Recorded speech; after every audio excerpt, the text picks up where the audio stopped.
Yes, तो जो next new unit है दैट इज बायोथर्मल प्रॉपर्टीज में थर्मल के बारे में थोड़ा सा ये हम लोगों ने डिस्कस किया। और अब इसके बाद हम आते हैं फ्रेश पेज पे we are discussing about the new unit. क्या न्यू यूनिट है?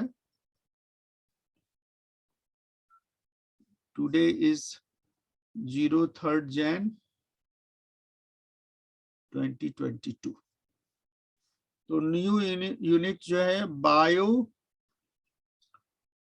Thermal properties. ठीक है।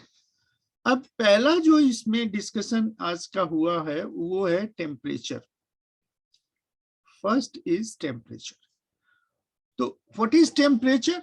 It is the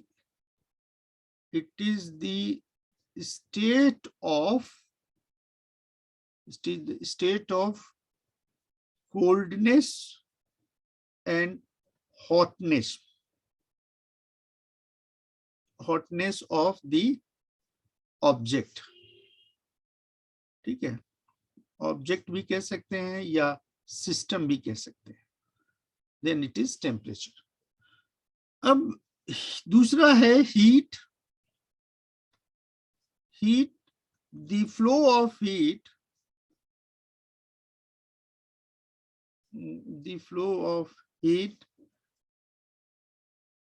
take place from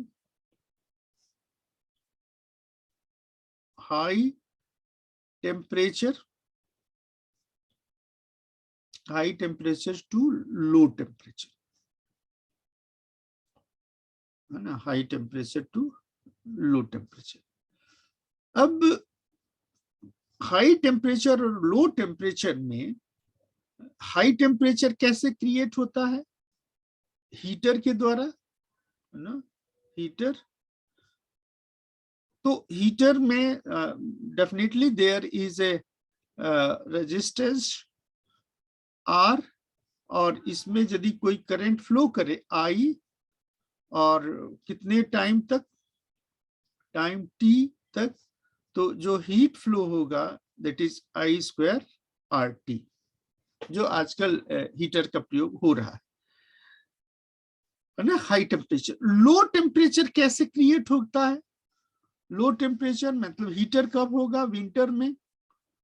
we are require heater in winter season, और लो टेम्परेचर की जरूरत है समर में, समर सीजन में। तो समर सीजन में जो लो टेम्परेचर होगा, वो लो टेम्परेचर दो तरीके से क्रिएट हो सकता है। एक पहला है एयर कूलर के रूप में, और दूसरा होता है एयर कंडीशनर के रूप में होता है। तो इन दोनों को हमको डिटेल में स्टडी करना है। लो टेम्परेचर कैसे क्रिएट होगा एयर कूलर के रूप में और एयर कंडीशनर के रूप में। तो let us start the first part that is called air cooler, है ना। The first part is air cooler. Air cooler जो होगा, वो जो हमारा कॉन्सेप्ट है एयर कूलर, फिजिक्स में जो बेस्ड है, प्रिंसिपल ऑफ फिजिक्स जो हो रहा है, प्रिंसिपल ऑफ फिजिक्स, है ना। एयर कूलर का क्या है? Surface tension. This is your surface tension. Surface tension की वजह से, और सरफेस टेंशन में आप जानते हैं कि जो कूलर में यूज किया जाता है लिक्विड क्या है? वो वाटर। अब ये कैसे होता है, इस चीज को थोड़ा सा हम देखें। तो सबसे पहले कि कूलर का जो एक डायग्राम बनेगा, वो हर स्टूडेंट कूलर का डायग्राम देखा है। एक छोटा सा स्केच यदि हम करते हैं कि how surface tension gives the concept of cooling in air cooler. तो मान लीजिए ये कूलर का फ्रंट पैनल है और ये फ्रंट पैनल में ये फैन आपको दिख रहा है ना, दिस इज योर फैन। तो इसके साथ क्या होता है कि there are some top portion, है ना, ये टॉप पोर्शन में यहां पर this one is a water flow system, this is water flow.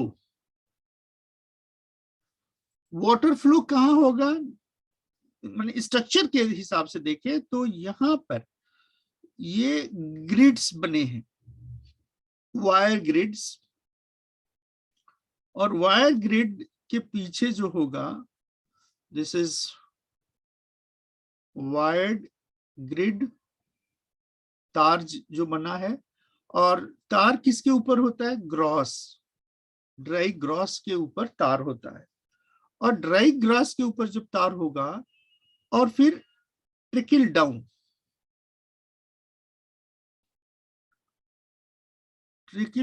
Of water, trickle down of water मतलब पानी यहां से ये निकल करके ये पानी का जो बूंदे हैं वो इस तरह से नीचे की तरफ आती हैं, ठीक है।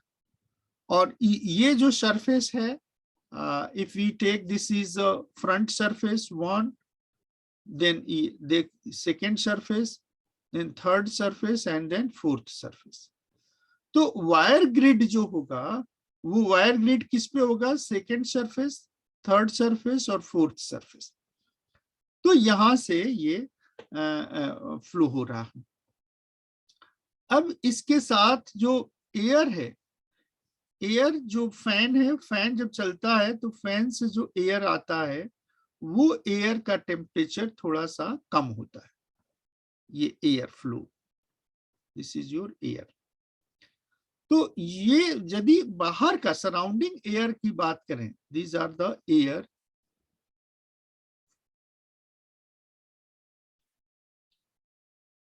एयर सराउंडिंग का मान लीजिए गर्मी का दिन है और इसका टेम्परेचर 40 डिग्री सेंटीग्रेड है। तो ये जब एयर बाहर 40 डिग्री सेंटीग्रेड है और आप कूलर चला रहे हैं तो कूलर के फैन से जो हवा आता है ये हवा मान लीजिए 30 डिग्री सेंटीग्रेड है, 30 डिग्री सेंटीग्रेड है या 35 होगा, ये that depends upon the construction, किस तरह का ये है। अब ये तो वो पोर्शन दिख रहा है जो हम मेन वर्क से करते हैं। इसके बाद नीचे की तरफ जो होगा, अब फिजिक्स यदि हम देखना चाहते हैं तो ये है टैंक, है ना, दिस इज योर टैंक। इसमें क्या भरा है, पानी, वाटर टैंक। और इस वाटर टैंक में there is one instrument that is called as water pump, this is your water pump. तो वाटर पंप क्या करता है कि वाटर को जो है वो पाइप के थ्रू, ये वाटर को, ये पाइप है और इस पाइप के थ्रू वाटर को ऊपर ले गया, है ना, दिस इज योर पंप। और इस पंप के थ्रू जो है वाटर ऊपर की तरफ गया, दिस इज योर पंप। और वाटर यहाँ पे स्प्रेड हुआ और फिर टेकल डाउन करके नीचे की तरफ आता है। तो अब इसकी बेसिक फिजिक्स क्या है, बेसिक फिजिक्स आप इसको खूब अच्छी तरह से जानते हैं। क्या जानते हैं कि यदि कोई ये कंटेनर है और इस कंटेनर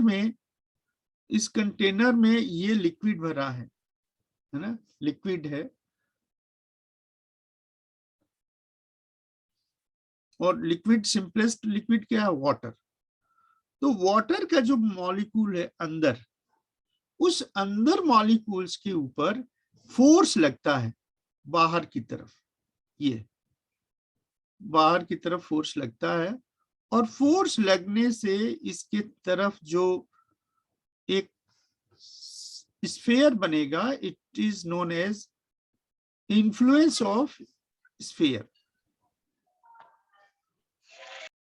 इन्फ्लुएंस ऑफ स्फीयर, और इन्फ्लुएंस ऑफ स्फीयर जो होगा उसके वजह से, चारों तरफ फोर्स लगने की वजह से नेट फोर्स क्या है, net force is zero, net force is zero. तो चारों तरफ से यदि फोर्स लग रहा है तो नेट फोर्स जीरो है, तो इस मॉलिक्यूल्स के ऊपर कोई भी दूसरा, इस मॉलिक्यूल्स के ऊपर कोई भी दूसरे मॉलिक्यूल्स का फोर्स एक्सपीरियंस नहीं हो रहा है क्योंकि नेट। लेकिन what about the molecules that are on the surface, यदि सरफेस पे मॉलिक्यूल है तो सरफेस के ऊपर जो फोर्स लगेगा वो, जैसे मान लीजिए ये मॉलिक्यूल है तो इसके ऊपर जो फोर्स लगेगा वो इस तरह से लगेगा, माने तो ये this one create a hemisphere, this will create a hemisphere. तो पहला डिफरेंस है कि यदि मॉलिक्यूल्स इनसाइड द वाटर है तो उस पे लगेगा influence of sphere, that is full sphere. लेकिन यदि सरफेस पे है तो उस पे होगा हेमिस्फीयर। हेमिस्फीयर की वजह से क्या होगा कि जो ऊपर के आधा सर्किल, जो ऊपर के बैलेंसिंग फोर्स है वो जीरो है, there is no net force above the surface. तो क्या होगा कि जो रिजल्टेंट फोर्स होगा वो नीचे की तरफ होगा। मतलब ये कि इफ इट इज सरफेस, ये सरफेस है वाटर का, तो सरफेस के ऊपर एक नेट फोर्स डाउनवर्ड लगेगा, this is net force, that is F net force in downward direction.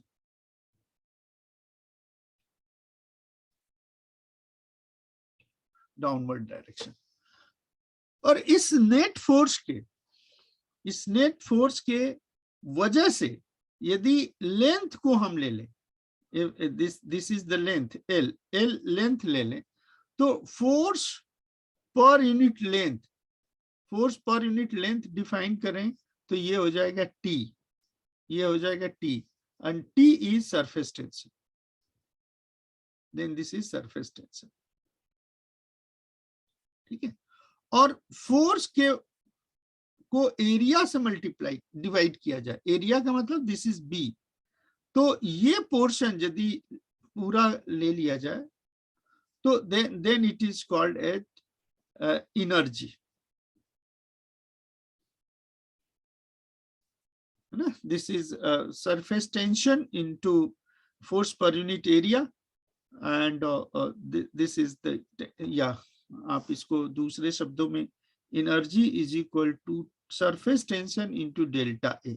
ये दिस इज मोर एप्रोप्रिएट, इसको अभी हटा देते हैं। we have to proceed with respect to this area। तो सरफेस टेंशन क्रिएट हो गया और सरफेस टेंशन को मल्टीप्लाई कर दिए एरिया से, जो एरिया, ये एरिया डेल्टा ए कैसे बन गया, लेंथ और ब्रेथ की वजह से, लेंथ और ब्रेथ की वजह से चेंज इन एरिया, चाहे एरिया, तो that will be the concept of energy, this is known as surface energy. और ये जो छोटा कॉन्सेप्ट है, ये सरफेस टेंशन का जो कॉन्सेप्ट है, ये आप +2 लेवल में बहुत अच्छे तरीके से पढ़े। तो यहाँ पे वाटर का जो चेंज होता है वो सरफेस टेंशन का चेंज होता है, और सॉरी, सरफेस टेंशन की वजह से सरफेस का चेंज होता है, और तब जाकर के एनर्जी इन्वॉल्व होता है। तो ये तो एक डायग्राम हुआ। अब इस डायग्राम के आधार पर यदि इसकी फिजिक्स को हम करें तो बेसिक जो वर्किंग है, वर्किंग ऑफ एयर कूलर, तो एयर कूलर वर्क क्या करता है, there is a pump, pump ने वाटर को लिफ्ट किया, वाटर लिफ्ट, और पंप ने कहां ले गया वाटर को, फिर टॉप पे, और फिर टॉप से डिस्ट्रीब्यूट हुआ वाटर डाउन, है ना, ग्रिड के through down. Grid means trickle down, trickle down का मतलब हो गया कि बूंद बूंद करके नीचे आना। ट्रिकल डाउन बेसिकली वर्ड है इकोनॉमिक्स का, लेकिन ग्रिड के थ्रू वाटर टिकल डाउन होता है बूंद बूंद करके, और ये बूंद बूंद करके जो वाटर नीचे की तरफ आता है, इसी के वजह से ये सारे चेंज होते हैं। तो ये एक वर्किंग हो गया। अब इसकी फिजिक्स को यदि हम ध्यान से देखें कि how the physics is working, तो मान लीजिए ये एक बड़ा ड्रॉप है, वाटर ड्रॉप है ना, वाटर ड्रॉप, और इस वाटर ड्रॉप का रेडियस है r, तो इसका जो वॉल्यूम हो जाएगा that is 4/3 pi r cube, और इसका जो एरिया होगा, surface area, 4 pi r square. तो दो चीज हो गया, एक तो volume, this is your volume and this is your surface area, this is surface area. अब ये ड्रॉप क्या होगा, ये ड्रॉप ब्रेक होगा, और ब्रेक हो करके छोटे छोटे ड्रॉपलेट्स में चेंज होगा, है ना, ये ड्रॉपलेट्स। तो ये फॉर्मेशन हो गया ड्रॉप से छोटा drop, this is water drop converted into droplets, और हम ये कह रहे हैं कि इन ड्रॉपलेट्स में ये कन्वर्ट हो रहा है, इन ड्रॉपलेट्स में कन्वर्ट हो गया।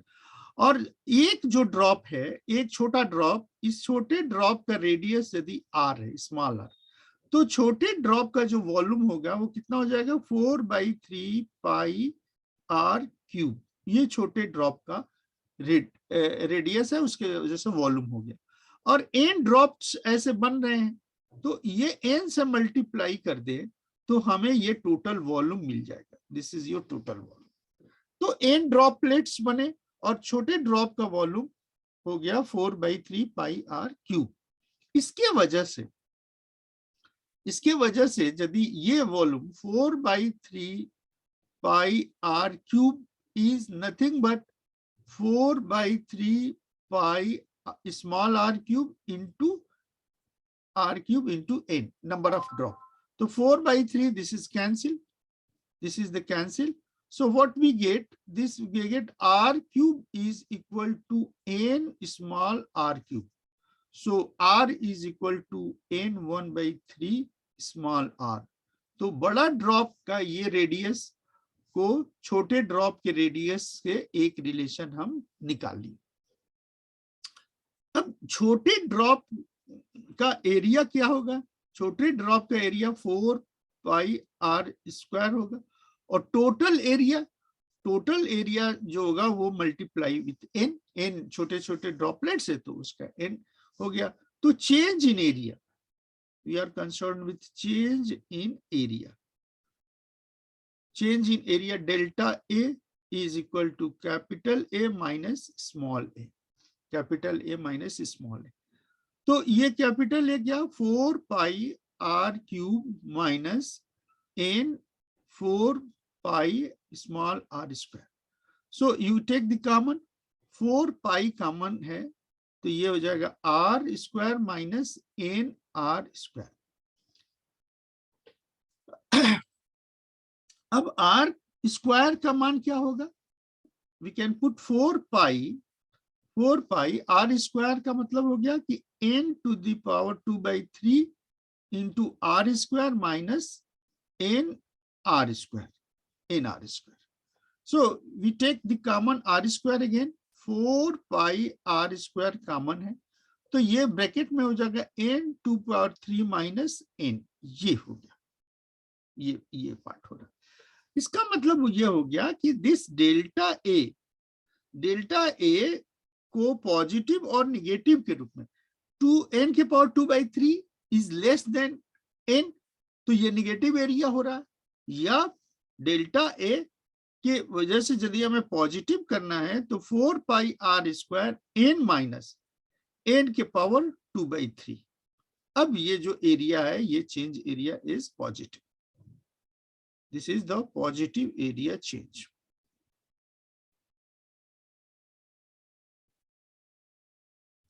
ये तो दो फॉर्मूले हो गए, एक रेडियस के लिए और दूसरा जो हो गया वो सरफेस एरिया के लिए। लेकिन इससे होता क्या है कि बड़ा ड्रॉप छोटे ड्रॉप में यदि कन्वर्ट हुआ तो हीट कहां से इन्वॉल्व हो रहा है। अब हीट का कॉन्सेप्ट यहां आता है कि यदि बड़ा ड्रॉप छोटे ड्रॉप से में कन्वर्ट हुआ तो डेल्टा ए जो सरफेस एरिया बन रहा है 4 pi small r square n minus n के पावर 2/3, ये एरिया क्या है वो बढ़ गया, ये एरिया नेट एरिया बढ़ गया, इंक्रीज हो गया। एरिया इंक्रीज हो गया मतलब हो गया कि work done by the water droplet, that is work done by the water droplet. Water droplet ने इस पे काम किया है, ठीक है, वाटर ड्रॉपलेट ने काम किया।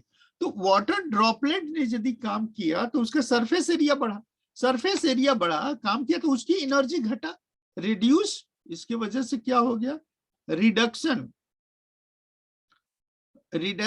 इन एनर्जी। किसकी एनर्जी, वाटर की एनर्जी। वाटर की एनर्जी कम होगा तो वाटर का टेम्परेचर डिक्रीज होगा, वाटर का टेम्परेचर डिक्रीज होगा। और जब वाटर का टेम्परेचर डिक्रीज होगा तो एयर जो है, अब ये यहां पर टेम्परेचर T1 है और ये टेम्परेचर T2 है, तो T2 is less than T1, मतलब इस प्रोसेस को करने से क्या हो रहा है, टेम्परेचर कम हो रहा है। और इसके साथ जब एयर सक करता है, जब फैन एयर सक कर रहा है तो एयर जो होगा, एयर जब फ्लो होगा और लो टेम्परेचर वाटर ड्रॉपलेट से मिलेगा, तो अब इसमें जो डिजाइनिंग हुआ ग्रिड से क्या होगा कि ग्रिड में जब एयर पास किया, we can see in another way.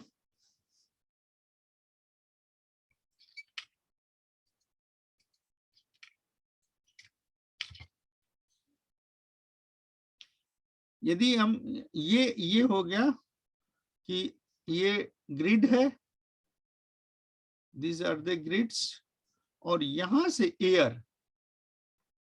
Air pass होगा तो ये आउटसाइड है,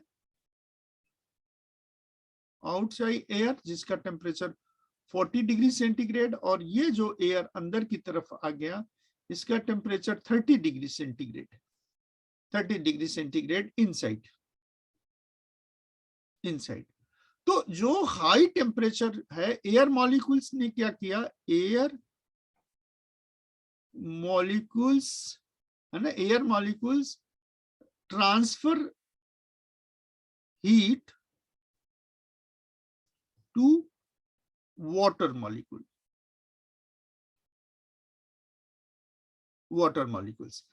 तो ये वाटर मॉलिक्यूल्स यहां पर है बीच बीच में, और ये वाटर मॉलिक्यूल्स को जब ये एयर ट्रांसफर कर दिया अपना हीट, तो यहाँ पे इनसाइड लो टेम्परेचर हो गया, इनसाइड लो टेम्परेचर और बाहर हाई टेम्परेचर, है ना। तो जो एनर्जी ट्रांसफर हो गया, एनर्जी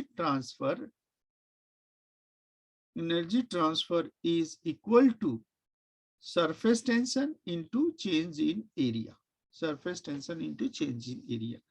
तो एक्चुअल जो हीट ट्रांसफर हो गया, surface tension change in area हमने निकाला था 4 pi r square n minus n to the power 3। ये जो चेंज है, ये हीट का चेंज का फॉर्मुलेशन हो गया, इतना चेंज का हो गया।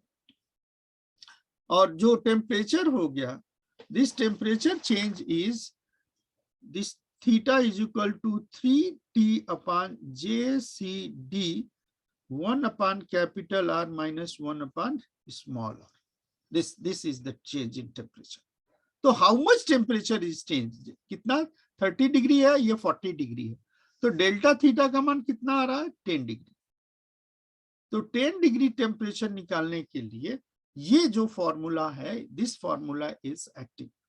और इस समय and this is all about the change of temperature through the cooler.